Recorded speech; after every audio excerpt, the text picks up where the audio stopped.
بسم اللہ الرحمن الرحیم۔ تو میں عرض کر رہا تھا کہ جب آپ نے کسی رشتے والوں کا انکار کرنا ہے تو انکار کرنے کے لیے آپ صلی اللہ علیہ وسلم کے پیارے اخلاق کے مطابق یا تو بالکل خاموشی ظاہر کر دی، خاموشی اختیار کی جائے، یا پھر ان کو چونکہ آپ نے مشورہ اور استخارے کے لیے کہا تھا تو آپ کہہ سکتے ہیں بھی ہمارے استخارے اور مشورے کے بعد شرح صدر نہیں ہوا، یا چچا نہیں مان رہے، ماموں نہیں مان رہے، تو اس میں جو ہے نا یعنی ان کا دل نہیں ٹوٹے گا۔ بعض احمق لوگ ایسی حماقت کرتے ہیں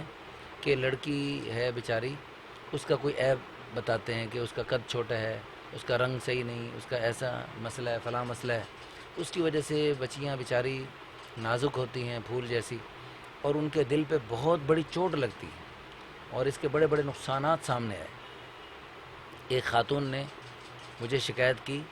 کہ میرے گھر میں میری بیٹی کو دیکھنے کے لیے رشتے والے آئے اور انہوں نے خواہ مخواہ ایسے ایسے عیب اس میں سے نکالے کہ اب کوئی رشتہ دیکھنے والے آتے ہیں تو میری بیٹی کے ہاتھ پاؤں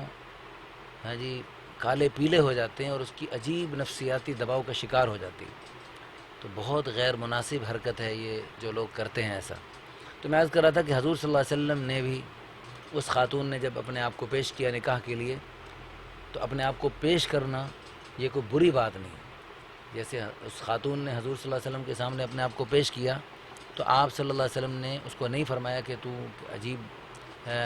بات کر رہی ہے اور تیرا کوئی بڑا کوئی نہیں ہے گھر میں جس کو تو لائے اور وہ میرے ساتھ نکاح کی بات کرتے تھے، لیکن آپ صلی اللہ علیہ وسلم نے اس کو ایسا کچھ اظہار نہیں فرمایا۔ تو اس کا مطلب یہ ہے کہ خاتون بھی خود رشتے کا پیغام دے سکتی ہے اور یہ حدیث سے ثابت ہے۔ پھر آپ صلی اللہ علیہ وسلم نے جب کسی وجہ سے مناسب نہیں لگا تو آپ نے خاموشی اختیار فرمائی۔ تھوڑی دیر بعد اس ایک صحابی نے عرض کی یا رسول اللہ اگر آپ کو اس سے رغبت نہیں ہے تو اس کا نکاح میرے سے کر دیجیے۔ تو آپ صلی اللہ علیہ وسلم نے فرمایا کہ اس کو دینے کے لیے تیرے پاس کیا ہے، حق مہر میں کچھ ہے تیرے پاس دینے کے لیے؟ اس نے عرض کی یا رسول اللہ میرے پاس کچھ بھی نہیں ہے، ایک چادر میں نے اوپر اوڑھی ہوئی ہے، ایک نیچے باندھی ہوئی ہے، بس یہ میری کل کائنات۔ آپ صلی اللہ علیہ وسلم نے فرمایا جاؤ کچھ تو لاؤ، چاہے کوئی لوہے کی انگوٹھی لے آؤ، کچھ لے آؤ۔ وہ کافی دیر پھر آ کے آگے یا رسول اللہ کچھ نہیں ملا۔ ایثار کا زمانہ تھا، یعنی صحابہ کرام تو یعنی بہت ایثار۔ کل ہم نے ایک نکاح کروایا ایمرجنسی میں، الحمدللہ ایک دو دن کے اندر نکاح کی بات چلی، تو ایک دن کے اندر یعنی جو تیاری ہوئی وہ اس میں ماشاءاللہ بہترین بھرپور ماشاءاللہ کام ہو گیا، اور اس میں ماشاءاللہ کافی لوگوں نے جو ہے نا اس میں شرکت کی اور کھانے کا نظم بھی ہو گیا، کافی حد تک کام سارے انتظامات ہو گئے، ایک دن کے اندر ہو گئے۔ تو یہ تو ہم اس گئے گزرے دور میں یعنی کچھ اظہار کا معاملہ کر لیتے ہیں، تو اس صحابی کی شادی کے لیے وہ اتنے بڑے بڑے سخی صحابہ وہ کوئی اظہار نہیں کر سکتے تھے، لیکن حضور صلی اللہ علیہ وسلم صحابہ کے زمانے میں بہت سارے ایسے کام ہو گئے جو اس زمانے کی شان کے مناسب نہیں تھے،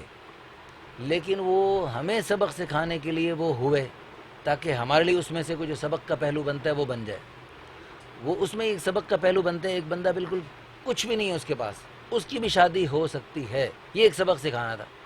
اس لیے کسی صحابی کو اللہ نے یہ توفیق نہیں دی کہ اس کا کوئی تعاون کرے، تو اس نے عرض کی یا رسول اللہ مجھے کچھ بھی نہیں ملا۔ تو آپ صلی اللہ علیہ وسلم نے فرمایا کہ تجھے کچھ قرآن یاد ہے؟ اس نے عرض کی ہاں یا رسول اللہ مجھے فلاں فلاں صورتیں یاد ہیں۔ فرمایا وہ اس کو سکھا دینا، یہی اس کا حق مہر ہے، اور جاؤ اس کو نکاح پڑھا کے دے دیا، اس کو جاؤ لے جاؤ۔ اب بھائی جس کے پاس ایک وقت کا کھانا نہیں، اس کے دینے کے لیے کوئی کچھ بھی نہیں ہے، تو اس کو کھلائے گا کیا؟ بھائی جب قرآن میں اللہ نے وعدہ فرمایا ہے کہ تم نکاح کر لو بے نکاحوں کے، میں اپنے فضل سے غنی کر دوں گا، یغنیہم اللہ من فضلہ، میں اللہ اپنے فضل سے غنی کر دوں گا۔ اس آیت پر اللہ تعالیٰ کے اس وعدے پر ہمارے پیارے نبی صلی اللہ علیہ وسلم سے بڑھ کر کون یقین کرنے والا ہوگا؟ اس لیے اللہ کے پیارے حبیب صلی اللہ علیہ وسلم نے جب یہ یعنی دیکھا تو اس کا نکاح کر دیا کہ بھئی وہ آگے کھلائے گا کیا، کہاں، اور اس کو ٹھکانہ کون سا دے گا، اس سے یہ ساری سوالات۔ آج کل لوگ جو ہے نا یعنی رشتے کے بارے میں ہزاروں قسم کی وسوسوں کا اور خدشوں کا شکار ہو، یعنی کا شکار ہو جاتے ہیں، اور نکاح کو خواہ مخواہ مؤخر کرتے رہتے ہیں، اور اتنا مؤخر کرتے ہیں کہ مجھے بعض لڑکیوں کے فون آئے کہ یہ کہ ہمارے والدین جو بھی رشتہ آتا ہے اس میں کوئی نہ کوئی کیڑا نکال دیتے ہیں، حتیٰ کہ ہم نے اپنے والدین سے کہا ہے اب کوئی ڈاکو، کوئی قاتل، کوئی شرابی، کوئی بدبخت آ جائے ہماری اس سے شادی کر دو،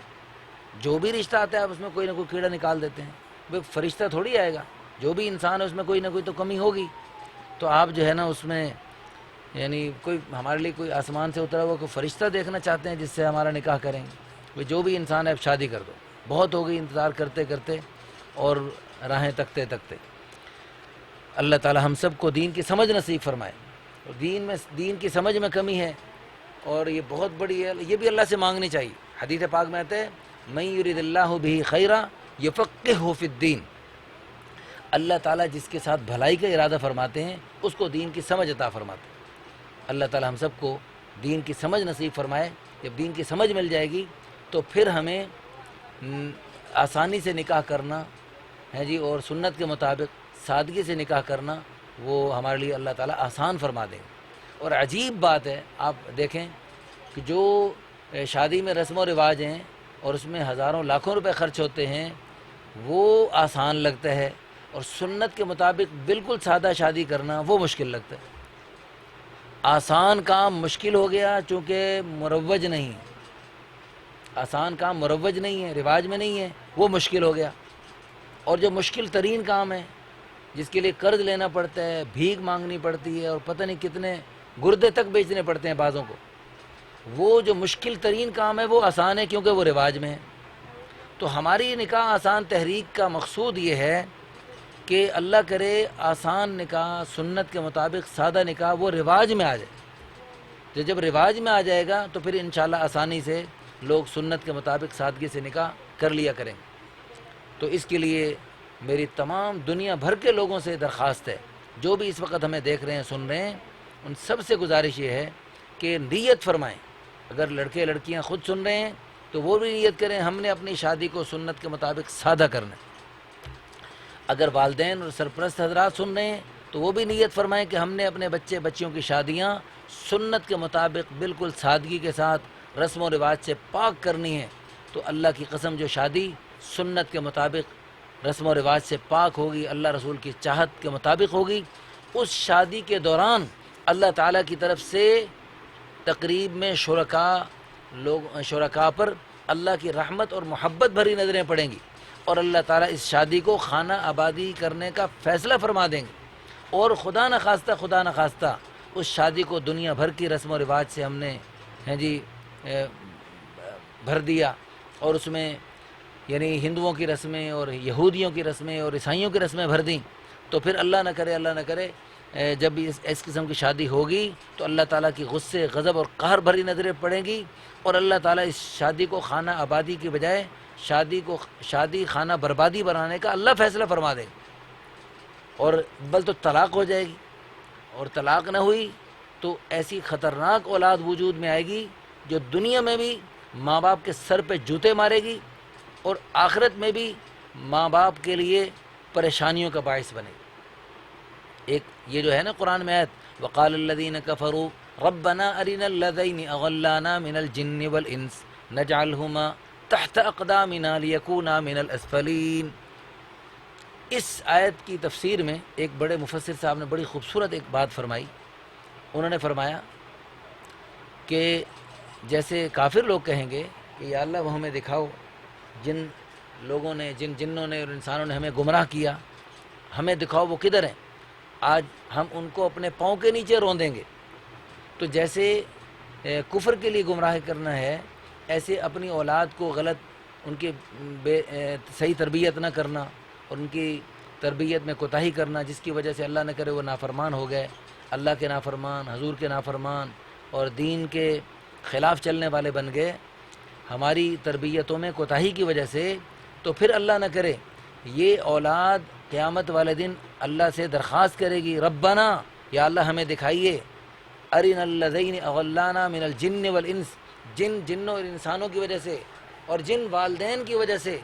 ہم گمراہ ہوئے، اضلانا ہم گمراہ ہوئے، نجعلہما تحت اقدامنا ہمیں دکھائیے کدھر ہیں وہ،